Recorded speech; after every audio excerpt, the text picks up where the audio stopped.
Bismillahirrahmanirrahim.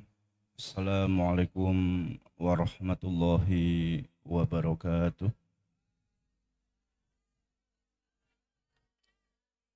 Innal hamdalillah nahmaduhu wa nasta'inuhu wa nastaghfiruh wa natubu ilaih wa na'udzu billahi min syururi anfusina wa sayyiati a'malina.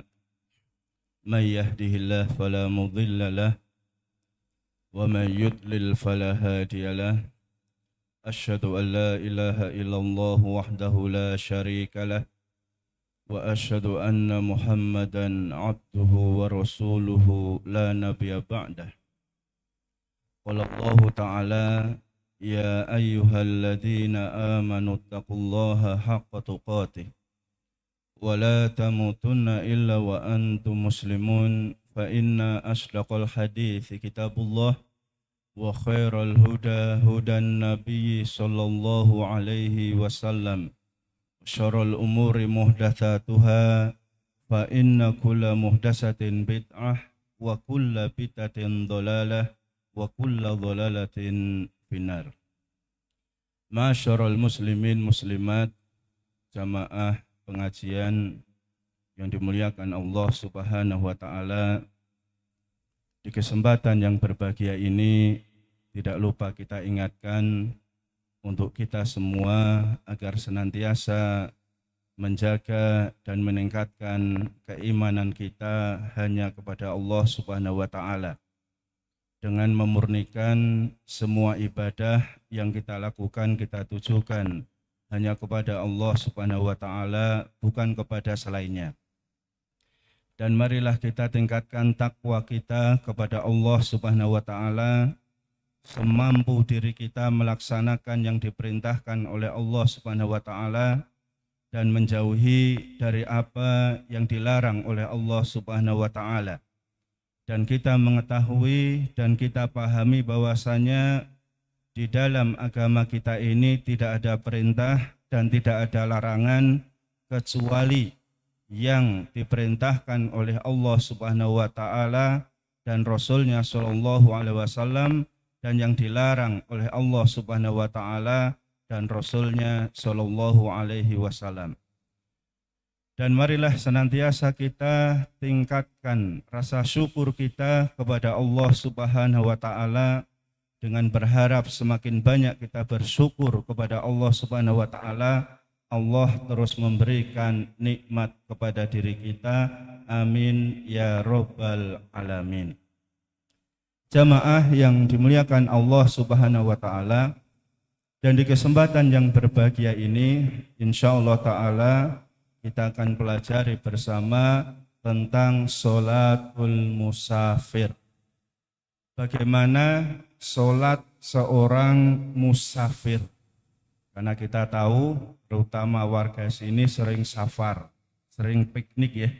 Nah, sering piknik berarti kita harus tahu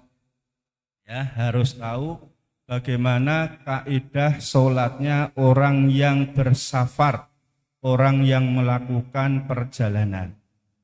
Adapun untuk tata cara sholatnya itu sama antara sholat yang mukim, jadi orang-orang yang mukim seperti kita berada di wilayah kita, tidak melakukan perjalanan, tidak melakukan safar, itu sama sholatnya dengan orang yang bersafar, sama. Tetapi ada dua hukum nanti yang akan kita pelajari yang menjadi pembeda antara sholat orang yang safar dan sholat orang yang mukim, yaitu tentang qashar dan jamak. Pernah dengar nggih kata-kata qashar? Ibu-ibu pernah dengar kata-kata qashar? Ya minimal sakniki nggih. Nggih, qashar dan jamak. Itu yang nanti akan kita pelajari. Karena ini adalah penting, dan ini adanya qashar dan jamak ini adalah termasuk sedekah Allah Subhanahu wa taala kepada diri kita semua. Rukhsah, kemudahan yang Allah berikan kepada kita semua. Dengan adanya qashar, Jadi qasar itu artinya adalah mengurangi jumlah rakaat. Jamak sholat itu digabung. Ini ketika kita melakukan safar. Dalam kitab ini dijelaskan al-qasru masyru'atun atau masyru'un alal musafiri fi dhuhri wal asri wal isya. Sholat qasar yaitu yang 4 rakaat dijadikan 2 rakaat, hukumnya adalah masyru', disyariatkan, bahkan disunahkan, bahkan sebagian ulama mengatakan diwajibkan bagi orang yang bersafar, yaitu dalam 3 sholat saja, sholat zuhur, sholat asar, dan sholat isya. Ya, sekali lagi, sholat yang boleh diqasar adalah sholat yang jumlah rakaatnya ada 4. Nggih menika sholat napa? Sholat zuhur, sholat asar, sholat isya. 4 rakaat boleh dikerjakan menjadi 2 rakaat. Niki jenenge qasar. Yang asalnya 4 rakaat boleh 2 rakaat. Kenapa? Karena kita sedang melakukan perjalanan, kita sedang safar, kita sedang luar kota. Siapapun kita boleh silahkan. Apakah luar kotanya kita ada dinas misalnya, kemudian karena kita silaturahim ke keluarga, atau karena kita piknik misalnya, atau kita sebagai sopir misalnya luar kota terus, silahkan. Sholat bisa diqasar, tapi sholat yang jumlahnya berapa rakaat tadi? 4 rakaat. Nek maghrib itu boleh diqasar atau tidak? Enggak. Jadi kalau maghrib 3 rakaat tetap 3 rakaat, bukan 3 rakaat kurangi loro jadi 1. Terlalu penak sholat kok sak rakaat. Apalagi sholat subuh. Sholat subuh aku safar di Jakarta, lakoni sholat subuh misalnya 2 rakaat dikurangi 2 rakaat jadi ini 0, ora sholat subuh. Terlalu penak ora sholat subuh. Jadi yang boleh dikurangi itu hanya yang 4 rakaat saja. Di sini Allah Subhanahu wa taala berfirman dalam surat An-Nisa ayat 101. Wa idza darabtum fil ardi, ketika kalian melakukan perjalanan di muka bumi ini, berarti kita melakukan safar luar kota. Falaisa alaikum junahun, maka tidak mengapa bagi kalian antak suruh minas solati, kalian mengqasar solat kalian. Yang asalnya solat zuhur 4 rakaat kita jadikan 2 rakaat. Ini tadi di awal kita sampaikan adalah sedekahnya Allah kepada diri kita. Rukhsah atau keringanan yang Allah berikan kepada diri kita. Nggih, jenenge wong melakukan perjalanan kan pengine cepet tekan. Berarti segala sesuatu itu nek iso diringkas, termasuk sholat itu juga boleh diringkas 4, boleh dijadikan 2. Kemudian dijelaskan dari Umar qala, beliau mengatakan sholatus safari rakaatani. Sholat orang yang melakukan safar adalah 2 rakaat. Wa sholatul jumu'ati rakaatani. Sholat Jumat itu juga 2 rakaat. Wal fitru wal adha rakaatani. Sholat Idul Fitri dan sholat Idul Adha itu juga 2 rakaat. Tamamun ghairu qasrin ala lisani Muhammad sallallahu alaihi wasallam. Jumlahnya pas hanya 2 rakaat saja, tidak boleh dikurangi lagi. Jadi sholat-sholat yang sudah 2 rakaat ini jangan dikurangi 2 lagi, nanti jadi 0, malah tidak sholat walaupun kita melakukan safar. Kemudian wa an Aisyah qalat, dari Aisyah beliau mengatakan as-sholatu awwalu ma furidat rakaataini. Salat awal mula disyariatkan adalah 2 rakaat. Jadi semua sholat itu dulu asalnya adalah 2 rakaat. Dan pernah kita bahas awal sholat boleh bicara atau tidak? Boleh bicara? Boleh. Ya, awal-awal sholat kita ngobrol itu boleh. Misal kita jajaran satu soft sekong di kowe mau sekokono. Kowe ngeleh kita iya. Itu boleh ketika itu. Nah, setelah itu dimansuh.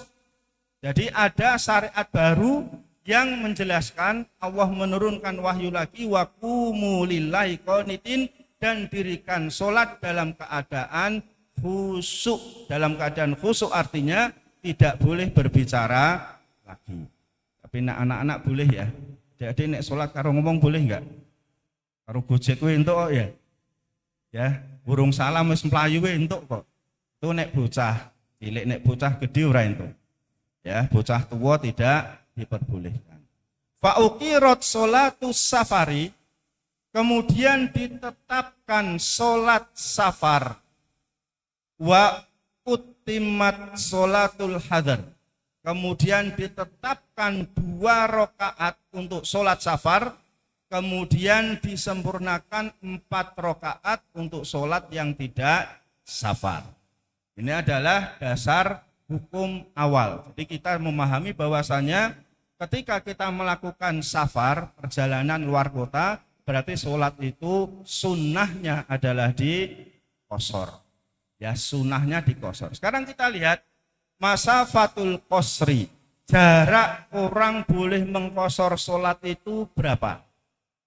Ya, berapa jarak orang itu boleh mengqasar sholat? Karena di sini adalah banyak ya perselisihan pendapat para ulama, disebutkan di sini sampai isrina qaulan. Ada 20 pendapat ulama tentang jarak kita dianggap melakukan safar. Di antaranya adalah masiratu talatati amyalin.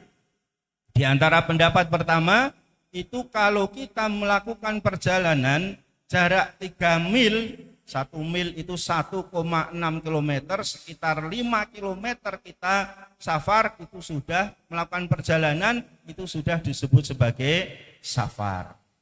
Ada juga yang mengatakan adalah 3 farsah, salah satu farosih. 1 farsah itu sekitar 5,5 km. Berarti kalau 3 farsah itu sekitar 16 km. Dan pendapat yang lain adalah 48 mil, berarti sekitar 85 km. Kira-kira 85 km itu baru boleh kita mengqasar sholat. Kemudian pendapat yang masyhur, yang banyak diambil oleh para ulama dan jumhur ulama, mayoritas ulama, kebanyakan ulama mengambil pendapat ini adalah sesuai dengan adat istiadat di suatu tempat. Ya, menurut bi'ah, menurut adat. Urf, ya, pasnya menurut urf atau menurut adat di suatu tempat. Jadi misalnya, ya kita dari sini mau ke Solo Tigo, kemudian kita naik motor misalnya, kemudian dari situ arep Solo Tigo tok, kono tok. Ora dus walah mung kono tok. Jadi ketika perjalanan itu tidak memerlukan persiapan, berarti itu dianggap tidak safar. Ning ndi? Ning Mbah Rawa. Ora dus ora. Terus sampai tengah jalan misalnya, ya aduh dompetnya keri, rapopo lah saya nggo duit sithik cukup kanggo ning Mbah Rawa misalnya. Maka itu belum dianggap sebagai safar. Tapi kalau sudah jauh misalnya dari sini ke Solo. Ya, dari sini ke Solo. Nah, ibu-ibu adus sik ora ning Solo. Adus ya, orang ning Solo we adus kok. Ya kita ke Solo kan persiapan. Terus ya rapi, membawa bekal, siap ke dompet, HP nojo sampai carry dan seterusnya. Nah, perjalanan yang membutuhkan persiapan seperti itu dianggap sudah melakukan safar. Kita mau ke Semarang juga sama, butuh persiapan. Maka itu sudah dianggap sebagai safar. Kita ke Jogja itu juga butuh persiapan, maka dianggap kita melakukan safar. Piknik neng Drini misalnya, persiapan ora kemarin? Persiapan terutama duit, nek ora dus ora apa-apa wong arep nyemplung laut ya. Nah, butuh persiapan berarti itu juga termasuk safar. Ya, piknik itu juga bisa masuk kategori safar. Kalau uruf adat yang ada di kita perginya itu butuh persiapan. Berarti itu dianggap sebagai safar. Ini adalah pendapat para ulama terkait dengan safar ini. Kemudian al-maudhi'ul ladzi yaksuru minhu, kawasan yang kita sudah boleh mengqashar salat. Dhahaba jumhurul ulama ila anna qasras salati yusra'u bi mufaraqatil hadar. Jadi para ulama mereka memiliki pendapat bahwasanya mengqashar salat, qashar tadi artinya apa? Qashar artinya ngurangi salat. Apa, Bu? Ngurangi salat, papat dadi loro, telu dadi loro dadi loro. Ya, loro tetap loro, telu tetap telu, papat sing dadi loro, seperti itu. Jadi para ulama berpendapat bahwasanya qasrul salat itu disyariatkan, dibolehkan kalau kita sudah meninggalkan daerah pemukiman kita. Ya misalnya ibu-ibu, bapak-bapak di sini, kita cerita kemarin misalnya piknik neng mana kemarin? Ndrini, tahun ngarep dibaleni meneh kita ini. Ya, Ndrini misalnya. Kemudian berangkatnya anggap jam 11 siang, misalnya 11 siang berangkat. Kemudian sampai Boyolali jam 12-an misalnya. Nah, ketika sampai Boyolali karena ini sudah perjalanan safar, maka sudah diperbolehkan sholat zuhur itu menjadi 2 rakaat. Sudah boleh 2 rakaat. Mosok sholat zuhur 2 rakaat ajarane sapa? Ya ajarane Nabi Muhammad sallallahu alaihi wasallam, karena dalam syariat awake dhewe itu enggak boleh untuk bikin syariat sendiri. Ya, kenapa dibolehkan 2? Karena ini untuk mempermudah bagi kita ben cepat perjalanan sampai tempat. Ini kita masih bicara tentang masalah qashar, belum bicara tentang masalah jamak nanti. Wal khuruj minal baladi wa anna dzalika syartun. Jadi keluar dari tempat kita, kawasan kita ini, ya, keluar dari Lopait City ya. Dari Lopait sini keluar, maka itu kita sudah dianggap safar. Jadi paling tidak itu sudah meninggalkan perkampungan sekitar area Salatiganan ini, kemudian menuju Boyolali, berarti Boyolali sudah boleh kita melakukan safar. Hatta yadkhula awwala buyutiha. Kemudian mulai Boyolali sampai Jogja, sampai pantai, silahkan sholat 4 rakaat dilakukan dengan jumlah berapa? 2 rakaat. Dan justru ini adalah yang lebih sunnah yang disyariatkan Nabi Shallallahu Alaihi Wasallam.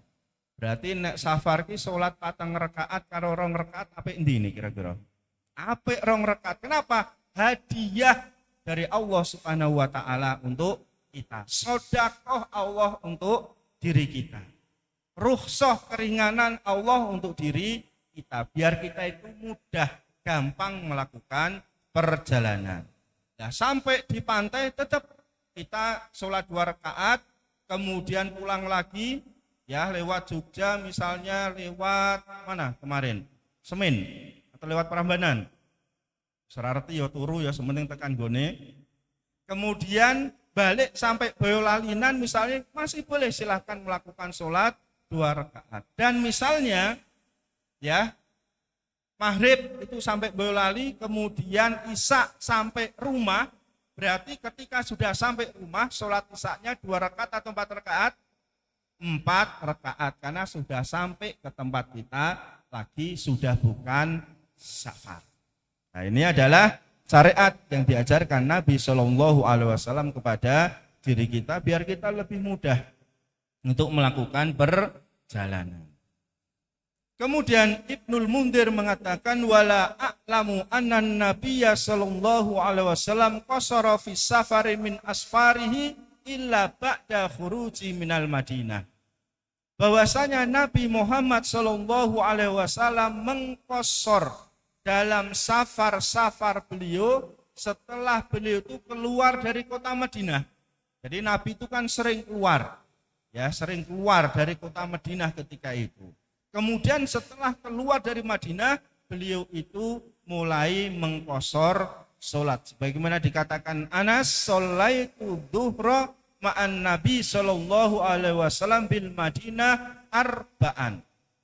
Saya pernah sholat bersama Nabi Shallallahu Alaihi Wasallam sholat duhur di Madinah. Berarti kalau Nabi Muhammad sholat duhur di Madinah, sholatnya berapa rakaat? 4 rakaat. Karena belum keluar dari kota Madinah. Wa bidil Hulaifah rakaataini. Kemudian setelah sampai di Dzul Hulaifah Bir Ali, mikotnya penduduk Madinah. Jadi kalau kita pergi haji, kemudian kita umroh, kita mulai ngambil mikot, yaitu mulai kita ihram itu ada di Dzul Hulaifah. Nah, sampai di Dzul Hulaifah atau Bir Ali ini, maka Nabi sholat 2 rakaat. Jarak antara Dzul Hulaifah dan Madinah adalah sekitar 9 kilometer. Berarti dari sini sampai mana nek 9 kilo? Sini Tengaranan. Ya, sini Tengaranan misalnya, keluar dari Tingkir ke sana lagi Nobo atau mana, itu sudah boleh untuk mengqashar sholat. Ya, mengqashar sholat. Jangan sampai kita berpikir mosok kaya ngono. Ya, mosok kaya ngono misalnya. Ini sing ngajari sopo. Nah, ini yang ngajarkan adalah Nabi Muhammad Shallallahu Alaihi Wasallam agar kita mudah menjalankan sholat. Al-musafiru idza aqama liqada'i hajatin walam yujmi iqamatan yaksuru hatta yakhruja. Maka seorang musafir yang melakukan perjalanan kemudian dia tinggal di suatu tempat sampai hajatnya itu selesai, kemudian dia tidak berniat untuk mukim tinggal di situ, maka hendaklah dia terus mengqashar sholatnya. Misalnya warga sini, bapak-bapak sini atau ibu-ibu itu mengunjungi anaknya yang ada di Jakarta misalnya, atau anaknya yang ada di Jogja, atau anaknya yang ada di Cirebon misalnya, di Semarang misalnya. Nah, selama di tempat itu pengen tinggal di sana 3 hari atau seminggu misalnya, ketika melakukan sholat sendirian, maka sunnahnya adalah sholatnya di qashar 2 rakaat. Ya, di qashar 2 rakaat. Kecuali yang niat mukim. Ya, misalnya seorang yang kuliah di Semarang di sini. Nah, kuliah di Semarang, berarti kan niat mukim di sana 5 hari, 6 hari. Berarti ketika di sana, maka sholatnya adalah sholat tam, sholat sempurna. Ya, aja mantep-mantep wah penak di qashar terus. Nah, kalau niatnya di sana itu tinggal ya sekian hari dan seterusnya, maka itu sholatnya sholat sempurna, sholat mukim. Seperti anak-anak yang di pesantren, ya, misalnya di pesantren kita di Pondok Imam Bukhari Solo misalnya, itu kan ada yang dari Jawa Barat, Jawa Timur, Sumatera, Kalimantan, Papua dan seterusnya. Nah, ketika mukim di situ, berarti kan niatnya sudah mukim tinggal di sana. Berarti sholatnya itu sholat sempurna, sholat mukim, bukan sholat sebagai musafir. Seperti itu. Ya, jadi sekali lagi misalnya ibu-ibu ikut anaknya, aku tak manggon ning kene seminggu misalnya, ya di Jogja. Ya ketika sholat sendirian, maka disunahkan sholatnya di qashar 2 rakaat, 2 rakaat, 2 rakaat. Kecuali sholat maghrib, sholat subuh. Ini untuk mempermudah, ya mempermudah kita melakukan sholat sebagaimana yang dituntunkan Nabi Muhammad Shallallahu Alaihi Wasallam. Jadi sekali lagi ini adalah syariat qashar, dan qashar ini silahkan dilakukan oleh orang-orang yang bersafar melakukan perjalanan luar kota. Saged dipun pahami qashar kan nggih. Nah, kemudian yang kedua adalah menjamak sholat. Jamak itu artinya digabungkan. Ya, digabungkan antara zuhur sama asar atau maghrib dengan isya. Boleh digabung. Entah itu jamaknya jamak takdim sholat duhur, asar dilakukan di waktu duhur. Jadi sholat duhur sekalian asar, jamak. Atau dilakukan jamak takhir, yaitu sholat duhur dilakukan di waktu asar sekalian sholat asar. Maka ketika kita menjamak itu juga diperbolehkan dengan adanya 3 hal di sini. Yang pertama, asbabu, sebab kita boleh menjamak sholat, menggabungkan sholat as-safaru, yaitu ketika kita melakukan safar. Ya, Nabi Muhammad SAW biasa belum melakukan safar. Kalau beliau safarnya sebelum duhur, itu biasanya dalam perjalanan beliau di waktu duhur enggak sholat duhur. Tapi sholat duhurnya di waktu waktu asar. Di waktu asar beliau sholat duhur 2 rakaat, kemudian asar 2 rakaat. Tapi ketika beliau ini berangkatnya di waktu duhur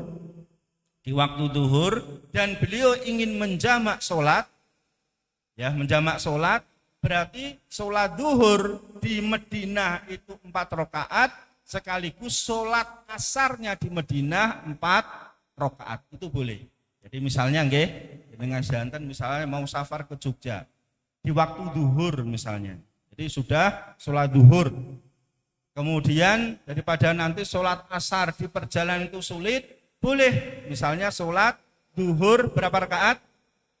4 rakaat, karena kita belum keluar, belum safar, masih di Lopait ini. Berarti sholat duhurnya berapa? 4 rakaat. Sekaligus dijamak dengan sholat asar berapa rakaat? 4 rakaat. Itu boleh. Rukhsah. Ya, rukhsah itu boleh seperti itu. Jadi 4 rakaat, 4 rakaat. Jangan 2 rakaat, 2 rakaat. Karena kita belum safar, belum keluar. Ke sholat apa kuwi? Sholat duhur berapa rakaat? 2 rakaat. Terus mau baru ke sholat apa? Sholat asar berapa rakaat? 2 rakaat. Lah kok bisa 2 rakaat, 2 rakaat? Aku arep safar, melakukan perjalanan. Lah kamu kan belum keluar dari desa ini. Berarti belum boleh dikosor. Berarti sholatnya tetap 4 rakaat, 4 rakaat. Ini adalah memudahkan diri kita. Ya, memudahkan diri kita. Jadi sekali lagi ketika kita akan melakukan perjalanan, boleh sekalian sholat duhur asar atau maghrib dengan isya, itu juga boleh. Kalau subuh itu sendirian, tidak bisa digabung, itu kalau subuh. Tapi kalau maghrib bisa dengan isya, misalnya kita mau melakukan perjalanan ke Jogja, pas waktu maghrib, berarti sholat maghrib dulu berapa? 3 rakaat. Sekaligus sholat isya sekalian 4 rakaat, boleh enggak? Boleh. Sekalian sholat isya 4 rakaat boleh. Tapi kalau kita berangkatnya sebelum maghrib, berangkat mau ke Solo atau ke Jogja misalnya lewat Boyolali, ya lewat Boyolali, berangkatnya sebelum maghrib, kemudian nantilah sholatnya di daerah Klaten aja misalnya. Berarti maghrib kita belum sholat dulu sampai waktu maghrib selesai. Kemudian di waktu isya kita sampai Klaten, di masjid apa sing gede di Klaten? Al-Aqsa, ya masjid gede di sana, mirip Masjid Nabawi. Nah, sampai di Masjid Al-Aqsa Klaten, silahkan sholat maghrib berapa rakaat? 3 rakaat. Setelah itu sholat isya berapa rakaat? 2 rakaat. Sudah perjalanan, Bu. Jadi diringkas 2 rakaat. Wah, aku bingung nek ngono wis tak sholat biasa wae, ya monggo. Ya, tapi ini kita tidak mengambil sunnah dari Nabi. Tapi kalau kita pengen mengambil sunnah Nabi, ya rukhsah keringanan dari Allah Subhanahu wa taala, sedekah Allah Subhanahu wa taala kepada kita, maka hendaklah kita tunaikan untuk mengqosor salat. Nah, qosor salat adalah sunnah safar. Sunnah kita melakukan safar. Kemudian sebab kedua kita menjamak adalah karena al-mator, hujan. Ya, karena hujan deras maka kita boleh menjamak sholat. Tapi ini dilakukan di masjid atau di musola, bukan di rumah. Di masjid atau di musola, bukan di rumah. Misalnya di musola ini, ya, pas sholat maghrib hujan deras misalnya, hujan deras. Maka ketika itu imam, karena hak menjamak itu ada dari imam, imam mengatakan kita jamak dengan isya misalnya, maka ini rukhsah, boleh, silahkan. Ketika hujan deras, yang di rumah, wah itu hujan deras tak sholat jamak dengan isya, boleh enggak? Enggak boleh kalau yang di rumah. Tapi yang di masjid, kemudian yang di musola, maka silahkan ketika ingin untuk menjamak sholat. 3 rakaat sholat maghrib, sholat isyaknya berapa rakaat? 4 rakaat. Pokoknya 2 itu safar. Ya, 2 itu safar. Kalau mukim kita berada di tempat kita, maka 4 rakaat. Ya, 4 rakaat. Jadi karena hujan itu boleh. Kemudian yang ketiga, al-hajatul aridah. Ketika ada hajat yang penting. Nih khusus ini ya untuk kita semua, kalau kita ada hajat yang penting itu boleh untuk menjamak sholat. Karena dijelaskan para ulama, kalau qashar itu adalah sunnahnya apa tadi? Sunnahnya safar. Kalau jamak itu adalah sunnahnya ketika kita ada hajat. Kita ada keperluan, itu sunnah untuk dijamak. Nah, diantaranya ketika kita ada kebutuhan yang mendesak, misalnya ketika itu kita sakit atau kesibukan yang sangat luar biasa, sulit untuk melakukan sholat pada waktunya, maka boleh untuk menjamak antara maghrib dengan isya, zuhur dengan asar. Itu ketentuannya, menjamak itu zuhur dengan asar, bisa di waktu zuhur atau asar, atau maghrib dengan isya, bisa di waktu maghrib, bisa di waktu isya. Dan batasan sholat isya itu paling terakhirnya adalah nisful lail, pertengahan malam, berarti sekitar jam 12 malam. Karena sebagian orang terkadang sekalian tak sholat tahajud jam 3 misalnya, jadi sholat isya kemudian melakukan sholat tahajud jam 3, maka ini kurang pas. Ya, kurang pas. Yang pas adalah paling banternya sholat isya, paling terlambatnya adalah nisful lail, pertengahan malam, jam 12, jangan lebih. Ya, jangan lebih. Itu untuk sholat isyaknya. Kalau sholat tahajud silahkan, mau jam 2, 3, setengah 4, silahkan. Ya, ini adalah untuk sholat hajat. Sholat hajat. Kemudian, berarti kalau kita pas melakukan perjalanan, kita pas safar, kita pas piknik misalnya, ya di Jogja atau di Semarang atau di Pacitan atau yang lainnya, maka boleh enggak kira-kira di waktu zuhur kita sholat 2 rakaat, ya kemudian asar dijamak dengan zuhur 2 rakaat, boleh enggak kira-kira? Boleh enggak, Bu? Boleh, silakan. Biar kita enggak ada tanggungan lagi di waktu asar, karena mungkin kalau kita melakukan sholat asar lagi ribet, apalagi itu perjalanan pulang, tekan-tekan. Ya sekalian, mungkin pemimpin atau ketua rombongan, ya silahkan sholat zuhur, ya 2 rakaat, sekalian asar 2 rakaat. Kita sholat qashar, sholat jamak sekalian, 2 rakaat, 2 rakaat. Nanti kita pulangnya jam 3 langsung bablas, nggak usah sholat asar di perjalanan. Lebih enak nggak kira-kira? Enak. Ya, tapi kalau harus berhenti lagi, sholat lagi paling murah setengah jam sampai 1 jam, itu terlalu lama. Maka Islam memberikan kemudahan kepada kita seperti ini. Kemudian bagi seorang musafir, apakah tetap diwajibkan untuk sholat Jumat? Nih laki-laki ini ya, mas-mas, bapak-bapak sekalian, kalau kita melakukan safar, maka tidak ada kewajiban bagi kita untuk melakukan sholat Jumat. Tapi kalau kita mau Jumatan boleh silakan, tapi sudah tidak wajib lagi. Kenapa? Kita safar. Berarti sholat kita bagaimana? Ya diganti dengan sholat zuhur, sholat asar. Zuhur 2 rakaat, asar 2 rakaat bisa dilakukan di waktu asar. Biasanya Nabi melakukan jamak ya takhir. Jadi di waktu asar 2 rakaat zuhur, 2 rakaat asar. Nah, sholat Jumatnya gugur bagi seorang musafir yang melakukan perjalanan. Tapi kalau dia tetap ingin Jumatan, boleh enggak? Boleh, enggak apa-apa, silahkan. Jumatan boleh, tapi sudah bukan merupakan kewajiban. Ini adalah terkait dengan sholat safar. Ya, sholat seorang musafir tentang qasar, tentang jamak. Ya, kemudian kita lihat tentang adab-adab orang bersafar. Ya, adab-adab orang bersafar.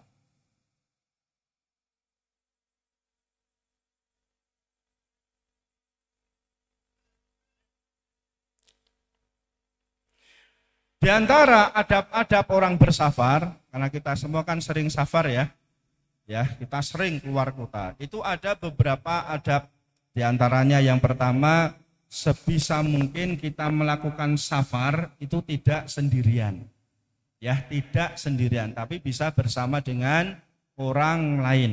Karena kalau kita sendirian, dijelaskan bahwasanya serigala itu lebih takut dengan banyak kambing daripada dengan satu kambing saja. Jadi kalau ada serigala, kemudian di situ ada satu kambing, itu mesti langsung diterkam. Tapi kalau kambingnya ada banyak, ada 3, ada 5, dia sudah mulai mikir. Ya, mulai mikir serigala. Begitu pula ketika kita berada di perjalanan. Kalau sendirian itu memang rawan. Ya, rawan bahaya untuk diri kita. Apalagi kita yang sering misalnya ke terminal-terminal besar ya. Misalnya dulu saya mondok di Gresik lewat ke terminal Surabaya, terminal apa jeneng? Purbayan ya. Purbayan yang ada di Surabaya. Itu kan orangnya banyak, orang-orang timur ketika itu. Sing kulitnya putih-putih boy ireng-ireng. Ya, sing ireng-ireng itu. Keriting-keriting, ireng-ireng seperti senengnya makso. Ya, untuk ngangkat kerduse aja sudah minta ongkos angkat. Nah, padahal ketika itu Solo, Surabaya naik bis IKA itu hanya 8.000 ketika itu. Yang ekonomi 8.000. Tapi dia minta ongkos 10.000. Ya hanya nyangkingke saja seperti itu. Dan banyak orang kena seperti itu. Ya makanya kalau kita bisa sekian orang maka itu lebih baik. Kemudian yang kedua, mencari teman safar yang baik. Nek barengan ki golek kanca sing apik, bukan kanca sing jahat. Bukan kanca yang senang maksiat. Cari teman-teman yang baik. Ya, dijelaskan oleh Nabi Shallallahu Alaihi Wasallam, almaru ala dini khalilihi. Seseorang itu tergantung dengan agama temannya. Jadi kalau kita pas melakukan perjalanan, terutama pas safar, kita cari teman-teman yang baik. Kemudian yang ketiga, diperbolehkan menjamak sholat. Boleh menjamak sholat. Kemudian yang keempat, dianjurkan untuk mengqashar sholat. Jadi kalau kita perjalanan, maka menjamak sholat tadi boleh atau tidak? Ibu-ibu boleh atau tidak? Boleh, menjamak sholat boleh. Ya, duhur dengan asar dijadikan satu waktu. Berapa rakaat? Berapa rakaat?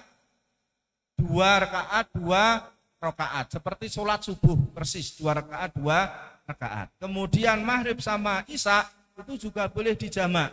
Maghribnya 3 rakaat, isyanya 2 rakaat.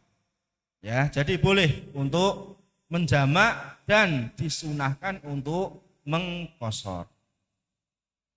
Kemudian berikutnya,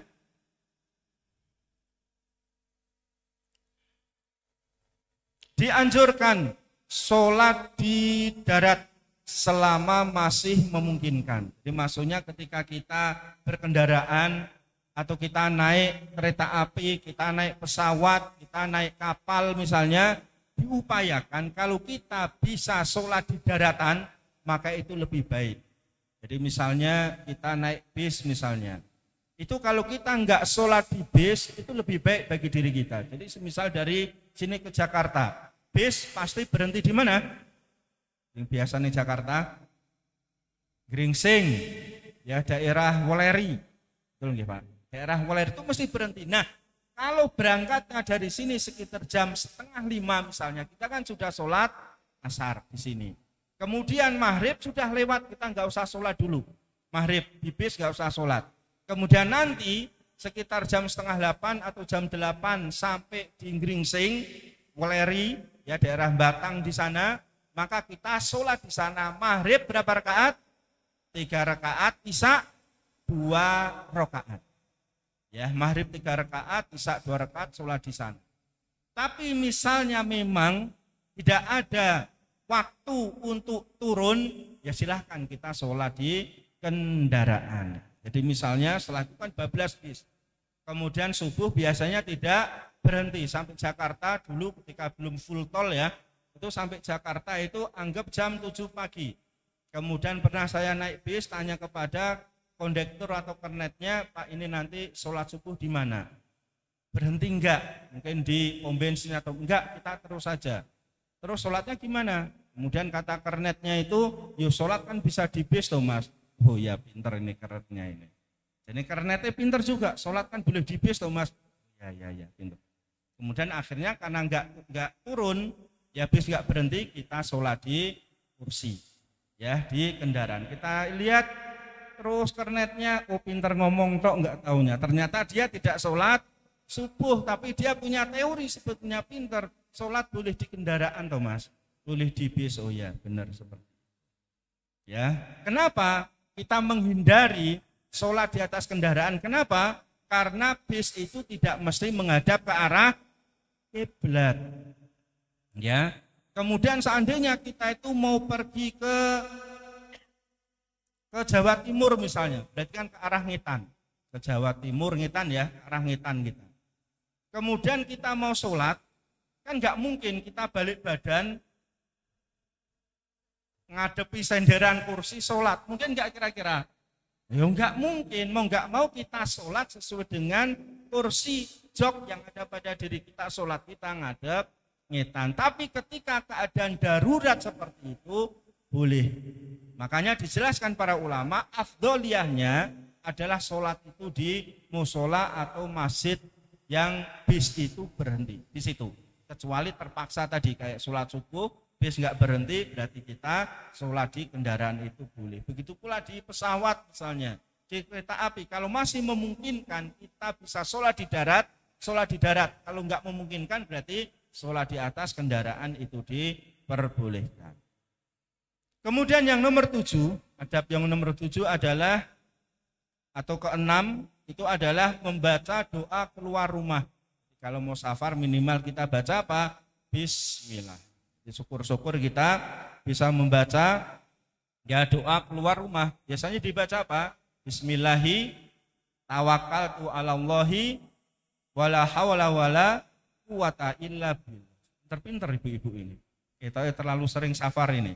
Jadi doa safar sudah dihafalkan. Ya, doa itu dulu.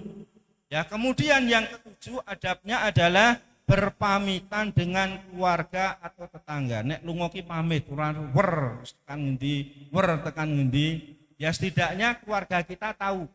Ya kita itu pergi kemana. Itu keluarga kita tahu dulu. Syukur-syukur tetangganya ngerti. Ya aku arep neng nilai anakku sih misalnya neng Jogja, titip omah ya misalnya. Jadi tetangga juga tahu kita itu akan kemana. Kemudian membaca doa naik kendaraan. Ya, membaca doa ketika naik kendaraan. Di antara doanya apa? Bismillah, apa? Subhanalladzi sakhkhara lana hada wa ma kunna lahu muqrinin wa inna ila rabbina munqalibun. Ya, kalau belum hafal nanti dihafalkan, lihat ya, searching di Google nanti ketemu doa naik kendaraan. Kita harus hafal ini.